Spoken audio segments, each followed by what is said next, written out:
Poor choices and bad decisions. Wizards of the Coast is losing more each and every day.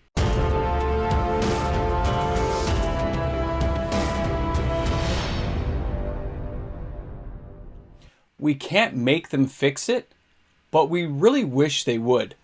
Welcome back, everyone.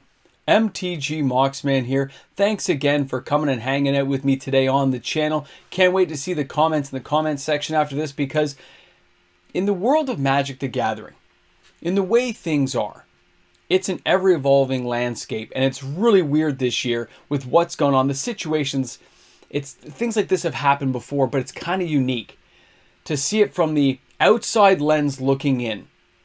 You know, before I was on YouTube, I wouldn't have given a lot of this stuff much thought, but when you get the emails and you see the information kind of flying by and people want to pass things on to you, you can't help but learn a little bit more than you knew before. And that includes all you guys out there who send me comments, information, emails. Guys, it's awesome. But the idea that players have been turned away from sealed product or anything new from Wizards of the Coast entirely, and are now seeking out and buying individual cards they've always wanted, singles, as well as reserve list cards, because so many people hate the reserve list for what it represents for the players who've been around a long time, and the idea that there's that price to get into that kind of market. And although it can seem high, it's never been lower in the last few years. This is a great time. I gotta say that now before we get started. But it is interesting. It's that situation that's put us where we are. When they messed with the ecosystem of Magic and stirred up the pot the way they did, the way Wizards of the Coast did, not only did it cost them sales and customers, but it drove other people to areas of Magic they never thought they were going to dive into. That is what I find most fascinating. Getting those emails from people saying, I've never been a reserve list collector. I think it's really stupid. They use different language, but you get where I'm going with this, guys. It's ridiculous. I don't believe in it, but I can see now. I can see what some of you guys out there have been talking about. And I've decided to buy some cards. I'm not buying the low-end junk. I'm going to start off with, and they give me X amount of cards. They say, I bought this, I did this. There were some Black Friday deals here, some Cyber Monday stuff there, local card shop closing, which is kind of horrific. You know, we've seen more of that lately than we ever needed to, but that's the way the market's going. And it's all because of how Wizards has decided to play the game. How they've decided to try to see how far they could push things. We already know sales are down across the board. We already know sealed product orders are being cut by every LGS I'm in contact with. Every single one.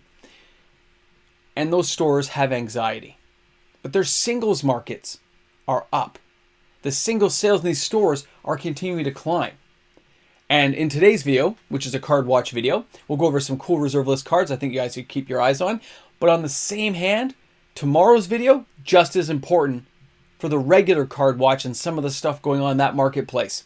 So let's take a look. We'll make some commentary throughout the video. Let me know what you guys think. Are you buying? Are you not buying? Where are you guys at with what's going on with Wizards? Let's get this party started. We're going to start things off with Academy Rector, and that is from Urza's Destiny. Now, a card like this that continues to go down in price makes it a perfect target card to buy if you've never owned one. 1 white, 3 other generic, and when Academy Rector is put into a graveyard from play, you may remove it from the game. If you do, search your library for an enchantment card and put that into play. Depending on how you're building your deck for casual, for commander, for kitchen table, building around a card like this and adding the right lethal enchantments into your deck can be life or death, and this card helps you get there that much faster when it doesn't matter about how heavy the casting cost is for the enchantment you're putting into play. An amazing card with a market price of $87.62 US. An amazing card, guys. And you can find moderately played ones in the $50 range on TCG Player. And if you guys are going to use TCG Player, don't forget to use my affiliate link found in the description of this video. Just click that link. It'll take you right to TCG Player. And then, of course, you can continue your shopping experience. But my channel will get a kickback that helps out. Thanks again, guys, for doing so. What a great card. Now, the next one is Lodestone Bauble. This card's never been above the $15 mark. I mean, there was some copies selling for $20, but they didn't actually sell at that point. It's a great filler card from Alliances. It is reserve list. It's a 0 casting cost. When it comes into play, pay 1 and sacrifice the Lodestone Bauble to put up to 4 target basic lands from any player's graveyard on top of their library in any order. That player draws a card at the beginning of the next turn's upkeep. So this is a card I used to use when I would do Armageddon and stuff and just blow up the battlefield. I would use this, have it already out, tap the mana into my mana pool, blow up the world, use it, and of course draw some land. A great card to have around epic stuff. Love this card. And at this price range, you can't go wrong at this point. Great filler card for commander decks who have 99 cards. You're like, what's going to be that last card? This is the one. All right, guys, Land Equilibrium from Legends. A rare card with a market price that has fallen all the way down to $274.66 US, around 340 bucks here in Canada. When you take a look at this card, it can mess people up. And it's from Bloon. All right, 2 blue, 2 other enchantment. If your opponent controls at least as much land as you, he or she must sacrifice a land for each land he or she puts into play. Very mean card. Lots of fun to be had. And I can see why people are starting to pay a little more attention to cards like this, because it's a reserve list card that's fallen in price from above that $800-900 mark, and it's now 1/3 of what it used to cost. And again, the players buying these kind of cards aren't always going for near mint. They want a playable card that they can put into a commander deck, into a vintage, into a legacy. They want to have fun with it as well as collect something that has some future value. Now, Lady Evangela, I always pronounce this one wrong. Market price is $70 US. This one's going to keep going down, but it's one of the cards to watch because with the multi-builds we're seeing now with all the triomes and all the land combinations Wizards keeps giving us, minor cards like this have a little more playability. Sure, it's 1 white, 1 blue, 1 black, that's fine. But target creature does no damage during this turn. You can save your creatures, you can stop them from hurting you, you can even... Guys, it's offense and defense at the same time at a very cheap price. It's not a very offensive card in itself. It's 1/2. But the game effect it can give you with cards mixed in to keep your stuff alive can be an amazing card to have around. Just let it dip a little bit further. I can see this card falling another 20%. But it's a card to watch, and that's why it's on the video today. Way to go. Now, Candelabra of Tawnos. No longer is this a $3,000 card. It's not a $2,000 card. The market price is $11.99.97 US. You can find moderately to heavily played copies for anywhere from $700 to $800 Canadian to get that card into your house, okay?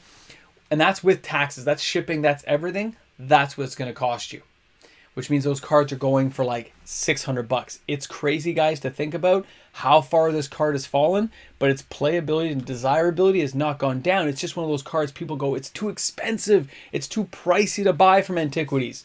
But when the price comes down like this, and you realize there's modern staples that can go for $70, $80. There are new cards that get released like Sheoldred that are $70, $80. You can trade that kind of stuff in and chop down on cards like this and make them that much more attainable for you. An amazing card to pay attention to if it's a card you've always wanted. Now, Mana Vortex. This thing was like $80. It's from the Dark. Another one of those land ones that, you know, people just don't think about anymore. Let's take a look at this. 2 blue, 1 other. Each player who controls land sacrifices 1 land during his or her upkeep. If at any time there are no lands in play, Mana Vortex is destroyed.